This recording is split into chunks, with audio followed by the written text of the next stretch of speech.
Morning ಎಕ್ಸ್‌ಪ್ರೆಸ್‌ನಲ್ಲಿ ಮತ್ತಷ್ಟು ಸುದ್ದಿಗಳನ್ನು quick ಆಗಿ ಬನ್ನಿ ನೋಡೋಣ. ಬೆಂಗಳೂರಿನಲ್ಲಿ ಇದೇ 17ರಂದು ಟಿ20 ಕ್ರಿಕೆಟ್ ಪಂದ್ಯ ನಡೆಯಲಿದೆ. ಟಿ20 ಕ್ರಿಕೆಟ್ ಪಂದ್ಯದ ಹಿನ್ನೆಲೆ ಕ್ರಿಕೆಟ್ ಅಭಿಮಾನಿಗಳ ಅನುಕೂಲಕ್ಕಾಗಿ ಮೆಟ್ರೋ ರೈಲು ಸಂಚಾರ ಸೇವೆಯಲ್ಲಿ ವಿಸ್ತರಣೆ ಮಾಡಲಾಗಿದೆ. ನೇರಳೆ ಹಾಗೂ ಹಸಿರು ಮಾರ್ಗದಲ್ಲಿನ 4 ಟರ್ಮಿನಲ್ ಮೆಟ್ರೋ ಸೇವೆ ರಾತ್ರಿ 11:45ರವರೆಗೆ ವಿಸ್ತರಿಸಲಾಗಿದೆ. ಈ ವೇಳೆ ಪ್ರಯಾಣಿಕರ ಅನುಕೂಲಕ್ಕಾಗಿ ರಿಟರ್ನ್ ಪೇಪರ್ ಟಿಕೆಟ್ ಕೂಡ ಲಭ್ಯವಿರಲಿದೆ. ಕಬ್ಬನ್ ಪಾರ್ಕ್ ಹಾಗೂ ಎಂಜಿ ರಸ್ತೆ ಸಂಪರ್ಕ ಕಲ್ಪಿಸೋ ಎಲ್ಲಾ ಮೆಟ್ರೋ ನಿಲ್ದಾಣದಲ್ಲೂ ಪೇಪರ್ ಟಿಕೆಟ್ ಸಿಗಲಿದ್ದು, ಇದರ ಸದುಪಯೋಗ ಪಡೆದುಕೊಳ್ಳುವಂತೆ ನಮ್ಮ ಮೆಟ್ರೋ ನಿಗಮ ಮನವಿ ಮಾಡಿದೆ. ಇನ್ನು ಪೇಪರ್ ಟಿಕೆಟ್ಗೆ ₹50 ನಿಗದಿಪಡಿಸಿದ್ದು, ಕ್ಯೂಆರ್ ಕೋಡ್ ಸ್ಕ್ಯಾನ್ ಮೂಲಕ ಟಿಕೆಟ್ ಪಡೆಯೋರಿಗೆ 5% ರಿಯಾಯಿತಿ ಕೂಡ ಇದೆ.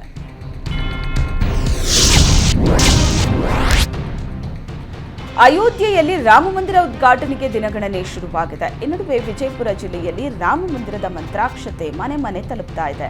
ಅದರಲ್ಲೂ ಸ್ವಾತಂತ್ರ್ಯಕ್ಕಾಗಿ ಹೋರಾಡಿದ ಜಾತ್ಯತೀತ ಇಂಚಗೇರಿ ಮಠದಲ್ಲಿಯೂ ರಾಮಮಂದಿರ ಉದ್ಘಾಟನೆಯ ಸಂಭ್ರಮ ಮನೆ ಮಾಡಿದೆ. ಮಠಕ್ಕೆ ಬಂದ ರಾಮಮಂದಿರದ ಮಂತ್ರಾಕ್ಷತೆಯನ್ನ ಕುಂಭಮೇಳದ ಜೊತೆಗೆ ಅದ್ದೂರಿಯಾಗಿ ಸ್ವಾಗತಿಸಿಕೊಂಡಿದ್ದಾರೆ. ರಾಮಮಂದಿರ ಮಂತ್ರಾಕ್ಷತೆ ಇಂಚಗೇರಿ ಮಠಕ್ಕೆ ಬರ್ತಾ ಇದ್ದಂತೆ ಕೇಸರಿ ಬಾವುಟ ಹಿಡಿದು ಭಕ್ತರು ಸಂಭ್ರಮಿಸಿ ಸ್ವಾಗತಿಸಿಕೊಂಡರು.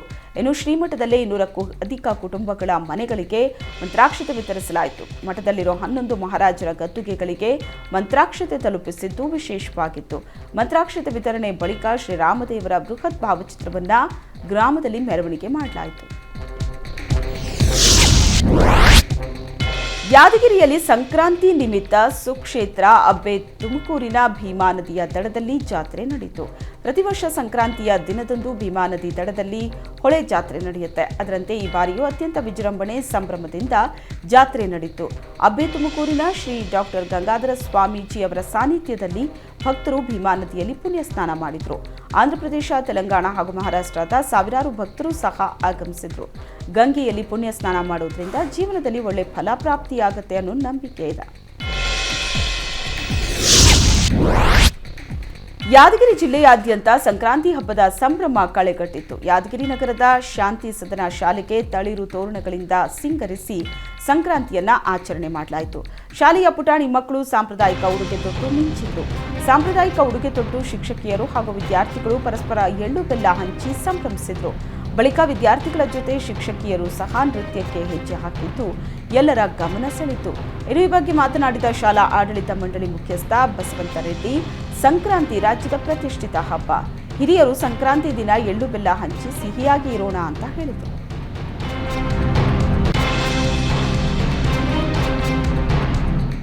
ಇದೇ 22ರಂದು ಅಯೋಧ್ಯೆಯಲ್ಲಿ ಭವ್ಯ ಶ್ರೀರಾಮ ಮಂದಿರ ಉದ್ಘಾಟನೆ ನಡೆಯಲಿದೆ. ಈ ಹಿನ್ನೆಲೆ ಕಲಬುರಗಿಯಲ್ಲಿ ಲಕ್ಷ ದೀಪೋತ್ಸವಕ್ಕೆ ಭರ್ಜರಿ ಸಿದ್ಧತೆ ನಡೆಸಲಾಗಿದೆ. ಶ್ರೀರಾಮನವಮಿ ಉತ್ಸವ ಸಮಿತಿಯಿಂದ ಕಲಬುರಗಿ ಜಿಲ್ಲೆಯ 108 ದೇವಸ್ಥಾನಗಳಿಗೆ ಲಕ್ಷ ದೀಪೋತ್ಸವಕ್ಕೆ ಪಣತಿ ವಿತರಣೆ ಮಾಡಲಾಗ್ತಾ ಇದೆ. 1,08,864 ಪಣತಿಗಳನ್ನು ಸಿದ್ಧಪಡಿಸಿಕೊಂಡಿರೋ ರಾಮನವಮಿ ಉತ್ಸವ ಸಮಿತಿ ಕಾರ್ಯಕರ್ತರು ಪ್ರತಿಯೊಂದು ದೇವಸ್ಥಾನಕ್ಕೂ 1,800 ಪಣತಿಗಳನ್ನು ವಿತರಣೆ ಮಾಡ್ತಿದ್ದಾರೆ. ಶ್ರೀರಾಮ ಮಂದಿರ ಉದ್ಘಾಟನೆ ದಿನದಂದು ಜಿಲ್ಲೆಯಲ್ಲಿನ ದೇವಸ್ಥಾನಗಳನ್ನು ಶುಚಿಗೊಳಿಸಿ ವಿಶೇಷ ಪೂಜೆ ಸಲ್ಲಿಸಿ ಪ್ರತಿಯೊಂದು ದೇವಸ್ಥಾನದಲ್ಲೂ ದೀಪ ಬೆಳಗಿಸುವ ಮೂಲಕ ಲಕ್ಷ ದೀಪೋತ್ಸವ ಬೆಳಗಿಸುವ ಕಾರ್ಯಕ್ರಮ ನಡೆಯಲಿದೆ. ತುಮಕೂರು ಜಿಲ್ಲಾಸ್ಪತ್ರೆಯಲ್ಲಿ ಕಳ್ಳರ ಹಾವಳಿ ಹೆಚ್ಚಾಗಿದೆ. ಜಿಲ್ಲಾಸ್ಪತ್ರೆಯಲ್ಲಿ ನಿರಂತರವಾಗಿ ರೋಗಿಗಳ ಸಂಬಂಧಿಕರ ಮೊಬೈಲ್ಗಳನ್ನು ಎಗರಿಸ್ತಾ ಇದ್ದಾರೆ. ರಾತ್ರಿ ವೇಳೆ ಮೊಬೈಲ್ ಕದಿಯೋ ಸಂದರ್ಭದಲ್ಲಿ ಖದೀಮ ಮಹಿಳೆಯರ ಕೈಗೆ ರೆಡ್ ಹ್ಯಾಂಡ್ ಆಗಿ ಸಿಕ್ಕಿಬಿದ್ದಿದ್ದಾನೆ.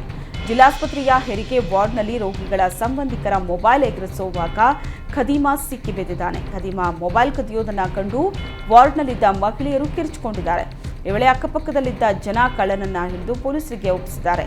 ತುಮಕೂರು ನಗರ ಠಾಣೆಯಲ್ಲಿ ಪ್ರಕರಣ ದಾಖಲಾಗಿದೆ. ಉಡುಪಿಯ ಸಾರ್ವಜನಿಕರ ಪ್ರದೇಶದಲ್ಲಿ ಕರ್ಕಶ ಸೈಲೆನ್ಸರ್ಗಳ ಹಾವಳಿ ಹೆಚ್ಚಾಗಿದೆ. ಶಾಲಾ, ಕಾಲೇಜು, ಆಸ್ಪತ್ರೆ, ದೇವಸ್ಥಾನ, ಪ್ರಾರ್ಥನಾ ಮಂದಿರ ಸೇರಿದಂತೆ ಸಾರ್ವಜನಿಕ ಪ್ರದೇಶಗಳಲ್ಲಿ ಶಬ್ದ ಮಾಲಿನ್ಯ ಹೆಚ್ಚಾಗಿದೆ. ನಿಯಮ ಬಾಹಿರವಾಗಿ ಬೈಕು, ಕಾರುಗಳಿಗೆ ಸೈಲೆನ್ಸರ್ಗಳನ್ನು ಅಳವಡಿಸುತ್ತಿದ್ದಾರೆ. ಗನ್ ಶಾಟ್ ಸೈಲೆನ್ಸರ್ ಅಳವಡಿಸಿ ಸಾರ್ವಜನಿಕರಿಗೆ ಕಿರಿಕಿರಿ ಉಂಟು ಮಾಡುತ್ತಿದ್ದಾರೆ. ಕರ್ಕಶ ಸೈಲೆನ್ಸರ್ ಶಬ್ದ ಜನರ ನೆಮ್ಮದಿ ಕೆಡಿಸ್ತಾ ಇದೆ.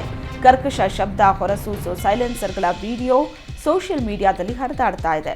ಈ ಬಗ್ಗೆ ಕೂಡಲೇ ಆರ್ಟಿಒ ಅಧಿಕಾರಿಗಳು, ಸಂಚಾರಿ ಪೊಲೀಸರು ಕಠಿಣ ಕ್ರಮ ಕೈಗೊಳ್ಳಬೇಕು ಅಂತ ಸಾರ್ವಜನಿಕರು ಒತ್ತಾಯಿಸಿದ್ದಾರೆ.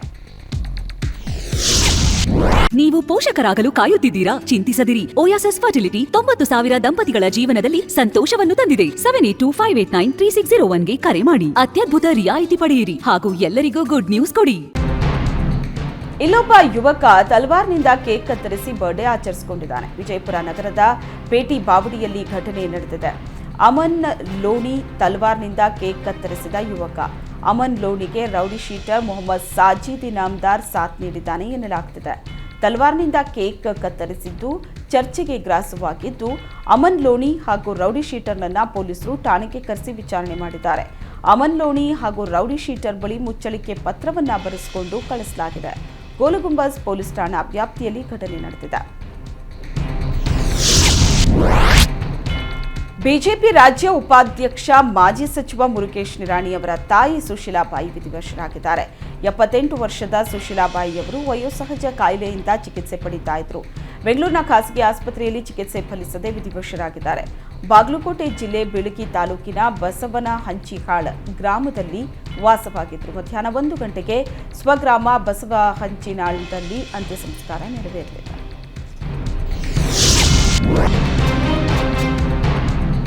ಬೆಂಗಳೂರಿನ ಆರ್ಟಿ ನಗರದಲ್ಲಿ ಅಗ್ನಿ ಅವಘಡ ಸಂಭವಿಸಿ ಮನೆಯೊಂದು ಹೊತ್ತಿ ಉರಿದಿದೆ. ತೌಸಿಫ್ ಅನ್ನೋರಿಗೆ ಸೇರಿದ ಮನೆಯ 2ನೇ ಮಹಡಿಯಲ್ಲಿ ಅಗ್ನಿ ಅವಘಡ ಸಂಭವಿಸಿದ್ದು, ಅವಘಡದಲ್ಲಿ ಯಾವುದೇ ಪ್ರಾಣಾಪಾಯ ಆಗಿಲ್ಲ. ಘಟನಾ ಸ್ಥಳಕ್ಕೆ ಅಗ್ನಿಶಾಮಕ ಸಿಬ್ಬಂದಿ ಆಗಮಿಸಿ ಬೆಂಕಿ ನಂದಿಸಿದ್ರು. ಮನೆಯಲ್ಲಿ ಸಿಲುಕಿದ್ದ 2 ಮಕ್ಕಳನ್ನ ರಕ್ಷಣೆ ಮಾಡಿದ್ದಾರೆ. ವಾಷಿಂಗ್ ಮಷಿನ್, ಟಿವಿ, ಫ್ರಿಡ್ಜ್ ಸೇರಿದಂತೆ ಎಲ್ಲಾ ವಸ್ತು ಸುಟ್ಟು ಕರಕಲಾಗಿದೆ. ಬೈಕ್ ಕಳ್ಳತನ ಮಾಡಿಕೊಂಡು ಪೊಲೀಸರ ಕಣ್ತಪ್ಪಿಸಿ ಓಡಾಡಿಕೊಂಡಿದ್ದ ಖದೀಮ ಕೊನೆಗೆ ಪೊಲೀಸರ ಬಲೆಗೆ ಬಿದ್ದಿದ್ದಾನೆ. ಬೈಕ್ ಕಳ್ಳತನ ಮಾಡ್ತಾ ಇದ್ದ ಖದೀಮನನ್ನ ರೋಣ ಪೊಲೀಸರು ಬಂಧಿಸುವಲ್ಲಿ ಯಶಸ್ವಿಯಾಗಿದ್ದಾರೆ. ರೋಣ ಪಟ್ಟಣದ ಸಿರಾಜ್ ಉಲ್ ಹಸನ್ ಬಂಧಿತ ಆರೋಪಿಯಾಗಿದ್ದಾನೆ.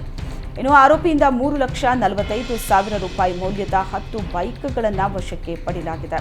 ಚಪ್ಪಲಿ ವ್ಯಾಪಾರ ಮಾಡಿಕೊಂಡಿದ್ದ ಸಿರಾಜ್ ಬೈಕ್ ಕಳ್ಳತನವನ್ನೂ ಮಾಡುತ್ತಿದ್ದ. ಹಳೆಯ ಬೈಕ್ಗಳನ್ನೇ ಟಾರ್ಗೆಟ್ ಮಾಡಿ ಖದೀಮ ಸಿರಾಜ್ ಕಳ್ಳತನ ಮಾಡುತ್ತಿದ್ದ. ಗದಗಷ್ಟೇ ಅಲ್ಲದೆ ಬೆಳಗಾವಿ, ಬಾಗಲಕೋಟೆಯಲ್ಲಿ ಸಿರಾಜ್ ಬೈಕ್ ಕಳ್ಳತನ ಮಾಡಿರುವುದು ಬೆಳಕಿಗೆ ಬಂದಿದೆ. ಸಂಕ್ರಾಂತಿ ಹಬ್ಬದ ಸಂಭ್ರಮದಲ್ಲಿದ್ದ ಮನೆಯವರಿಗೆ ಅಗ್ನಿ ದುರಂತ ಕಣ್ಣೀರಿಡೋ ಹಾಗೆ ಮಾಡಿದೆ. ಅಡುಗೆ ಅನಿಲ ಸೋರಿಕೆಯಿಂದ ಬೆಂಕಿ ತಗುಲಿ ಮನೆಯೊಂದು ಸಂಪೂರ್ಣ ಸುಟ್ಟು ಕರಕಲಾಗಿದೆ. ತುಮಕೂರು ಜಿಲ್ಲೆ ಪಾವಗಡ ತಾಲೂಕಿನ ಅರಸೀಕೆರೆಯ ಟುಂಕುಂಟೆಯಲ್ಲಿ ಅವಘಡ ಸಂಭವಿಸಿದೆ.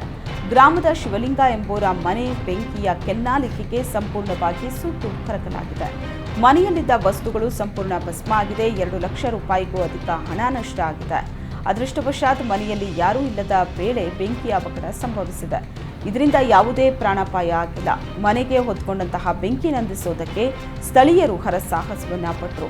ಆದರೂ ಬೆಂಕಿ ಹತೋಟಿಗೆ ಬರಲೇ ಇಲ್ಲ. ಬಳಿಕ ಅಗ್ನಿಶಾಮಕ ಸಿಬ್ಬಂದಿ ಸ್ಥಳಕ್ಕೆ ಆಗಮಿಸಿ ಬೆಂಕಿಯನ್ನ ನಂದಿಸಿದ್ದಾರೆ. ಅರಸೀಕೆರೆ ಪೊಲೀಸ್ ಠಾಣೆಯಲ್ಲಿ ಪ್ರಕರಣ ದಾಖಲಾಗಿದೆ. ಸಿಲಿಕಾನ್ ಸಿಟಿ ಬೆಂಗಳೂರಿನಲ್ಲಿ ರೌಡಿಗಳ ಅಟ್ಟಹಾಸಕ್ಕೆ ಕೊನೆಯೇ ಇಲ್ಲದಂತಾಗಿದೆ. ಹಾಡ ಹಗಲೇ ನಡು ರಸ್ತೆಯಲ್ಲಿ ರೌಡಿ ಶೀಟರ್ ಲಾಂಗು ಹಿಡಿದು ಮಹಿಳೆಗೆ ಆವಾಜ್ ಹಾಕಿದ್ದಾನೆ. ಮಹದೇವಪುರದ ಪಣತ್ತೂರು ದಿನೆಯಲ್ಲಿ ರೌಡಿ ಶೀಟರ್ ಮುತ್ತು ಗೂಂಡಾಗಿರಿ ಮಾಡುತ್ತಿದ್ದಾನೆ. ರೌಡಿ ಶೀಟರ್ ಮುತ್ತು ಪ್ರತಿನಿತ್ಯ ಕುಡಿದು ಅಕ್ಕಪಕ್ಕದ ಮನೆಯವರಿಗೆ ಹಿಂಸೆ ನೀಡುತ್ತಾ ಇದ್ದ. ಇದನ್ನ ಪ್ರಶ್ನಿಸಿದಂತಹ ಎದುರು ಮನೆ ಮಹಿಳೆಗೂ ಆವಾಜ್ ಹಾಕಿದ್ದಾನೆ. ಅಟ್ಟಹಾಸ ಮೆರೆದಿದ್ದ ರೌಡಿ ಶೀಟರ್ನನ್ನ ಸದ್ಯ ಪೊಲೀಸರು ಬಂಧಿಸಿ ಕಂಬಿ ಹಿಂದೆ ತಳ್ಳಿದ್ದಾರೆ.